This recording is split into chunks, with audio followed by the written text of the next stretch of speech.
ഇത് നമ്മുടെ finger print. ഇതുപോലെ മറ്റൊരു ഫിംഗർ പ്രിന്റ് നമ്മുടെ DNA ഒളിച്ചിരിപ്പുണ്ട്. അതെ, DNA finger printing. Alec Jeffrey എന്ന് പറയുന്ന സയന്റിസ്റ്റ് കൊണ്ടുവന്ന DNA ഫിംഗർ പ്രിന്റിങ്ങിന്റെ സ്റ്റെപ്സ് എന്തൊക്കെ, അതിന്റെ ആപ്ലിക്കേഷൻസ് എന്തൊക്കെ എന്നുള്ളത് നമ്മുടെ എക്സാമിനേഷന്റെ ഏറ്റവും ഇമ്പോർട്ടന്റ് ആയിട്ടുള്ള ക്വസ്റ്റ്യൻ ആണ്.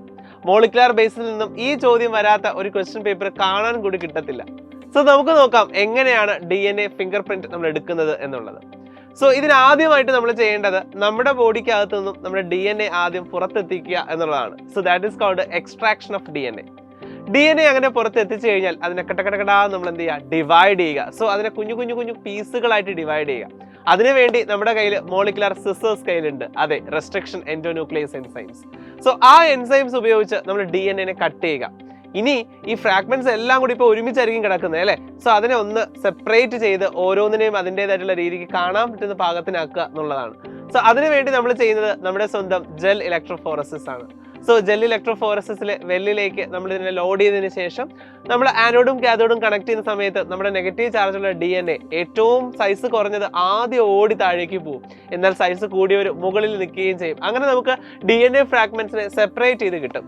ഇനി ഈ ഫ്രാഗ്മെന്റ്സിനെ എല്ലാം നമുക്കിനി ജെൽ ഇലക്ട്രോഫോറസിന് അങ്ങനെ എടുത്ത് നമുക്ക് ബാക്കി പ്രോസസ്സ് ചെയ്യാൻ പറ്റില്ലല്ലോ. അപ്പൊ അതുകൊണ്ട് ഈ DNA ഫ്രാഗ്മെന്റ്സിനെ നമ്മൾ ഒരു ജെല്ലിൽ നിന്നും ഒരു ഷീറ്റിലേക്ക് നമ്മൾ ഇനി മാറ്റണം. അതിനുവേണ്ടി നമ്മൾ സാധാരണഗതിയിൽ നൈലോൺ അല്ലെങ്കിൽ നൈട്രോസെല്ലുലോസ് ഷീറ്റുകളാണ് യൂസ് ചെയ്യുന്നത്. സോ അങ്ങനെ നമ്മൾ മാറ്റിയെടുക്കുന്നതിന്, അതായത് ഈ നമ്മുടെ അഗ്രോസ് ജെല്ലിൽ നിന്നും ഈ ഒരു ഷീറ്റിലേക്ക് ട്രാൻസ്ഫർ ചെയ്യുന്നതിനെ ബ്ലോട്ട് ചെയ്യുക എന്നാണ് പറയുന്നത്. ഈ ടെക്നിക്കിന്റെ യഥാർത്ഥ പേര് സദേൺ ബ്ലോട്ടിംഗ് എന്നാണ്. അതുകൊണ്ട് തന്നെ DNA ഫിംഗർ പ്രിന്റിങ്ങിന്റെ പഴയ ചോദ്യങ്ങൾ നിങ്ങൾ നോക്കിക്കഴിഞ്ഞാൽ സദേൺ ബ്ലോട്ടിംഗ് ടെക്നിക്സ് എന്നാണ് ക്വസ്റ്റ്യൻ പേപ്പറിൽ കാണുക. കാരണം പണ്ട് ഇതിന്റെ ഈ ടെക്നിക്കിന്റെ പേര് ആക്ച്വലി സദേൺ ബ്ലോട്ടിംഗ് എന്നാണ്. സോ അങ്ങനെ ബ്ലോട്ടിംഗ് ചെയ്ത് ഈ പറയുന്ന DNA ഫ്രാഗ്മെന്റ്സിനെ നമ്മൾ ഈ ഷീറ്റിലേക്ക് മാറ്റി. അതിനുശേഷമോ ഇതിൽ നിന്ന് റേഡിയേഷൻസ് ഇപ്പോൾ വരത്തില്ല, കാരണം ഇതിൽ റേഡിയേറ്റിംഗ് അല്ലെങ്കിൽ ഐസോടോപ്സ് ഒന്നും തന്നെ നമ്മൾ ഇതിൽ ലേബൽ ചെയ്തിട്ടില്ല. അപ്പൊ അതിന് വേണ്ടിയിട്ട് VNTR, അതായത് ഫുൾ ഫോം ഇങ്ങനെയാണ്, വേരിയബിൾ നമ്പർ ടാൻഡം റിപ്പീറ്റ്സ് എന്ന് പറയുന്ന VNTR പ്രോബ് ഉപയോഗിച്ച് നമ്മൾ ഇതിനെ ഹൈബ്രിഡൈസ് ചെയ്യാം. അപ്പോൾ ഇതിൽ നിന്നും റേഡിയേഷൻസ് വരാൻ തുടങ്ങും. അപ്പോൾ ഇനി നമുക്ക് ഇതിനെ റീഡ് ചെയ്യണം അല്ലേ. അപ്പൊ അതിന് വേണ്ടിയിട്ട് ഒരു ഡിറ്റക്ട് ചെയ്യാൻ വേണ്ടിയിട്ട് ഒരു മെഷീൻ ഉണ്ട്. അതിന്റെ പേര് ഓട്ടോ റേഡിയോഗ്രാഫി മെഷീൻ എന്നാണ്.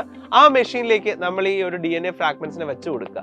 അപ്പോൾ നമ്മുടെ കമ്പ്യൂട്ടർ സ്ക്രീനിൽ നമുക്ക് കൃത്യമായിട്ട് കാണാം നമ്മുടെ ഏറ്റവും പ്രധാനപ്പെട്ട ഫിംഗർ പ്രിന്റ്, അതായത് DNA ഫിംഗർ പ്രിന്റ്. നമുക്കറിയാം പോളിമോർഫിസം എന്ന് പറയുന്ന ഒരു ഫിനോമിനയാണ് ഇതിന്റെ ബേസിക് പ്രിൻസിപ്പിൾ ആയിട്ട് ആക്ട് ചെയ്യുന്നത്. 700 കോടി ജനങ്ങൾ ഈ ലോകത്തുണ്ടെങ്കിൽ 700 കോടി തരത്തിലുള്ള DNA ഫിംഗർ പ്രിന്റും ഈ ലോകത്തിലുണ്ട്. സോ ഏറ്റവും പ്രമുഖമായിട്ടുള്ള ഈ ഫിംഗർ പ്രിന്റിംഗ് പ്രധാനമായിട്ട് 2 കാര്യങ്ങൾക്കാണ് നമ്മൾ യൂസ് ചെയ്യുന്നത്.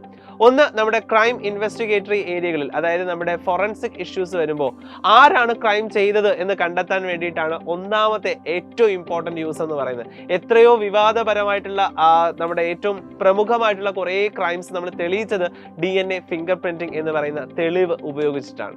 രണ്ടാമത്തേത് പാരന്റേജ് ഇഷ്യൂസ് വരുമ്പോൾ, അതായത് ഫാദർ മദർ ഇഷ്യൂസ് വരുമ്പോൾ കുഞ്ഞ് ആരുടേതാണെന്ന് കണ്ടെത്താനോ അല്ലെങ്കിൽ കുഞ്ഞിന്റെ അച്ഛനും അമ്മയും തിരിച്ചറിയാനോ വേണ്ടിയിട്ടായിരിക്കും നമ്മൾ ഈ DNA ഫിംഗർ പ്രിന്റിംഗ് യൂസ് ചെയ്യുന്നത്. ഇത്തരത്തിലുള്ള പ്രധാനപ്പെട്ട 2 യൂസുകളുള്ള ഒരു DNA ഫിംഗർ പ്രിന്റിങ്ങിന്റെ സ്റ്റെപ്സും യൂസസും എക്സാമിന് ഉറപ്പായിട്ടും ചോദിക്കും. അപ്പോൾ ഇത് പഠിച്ചിട്ടേ പോകാം.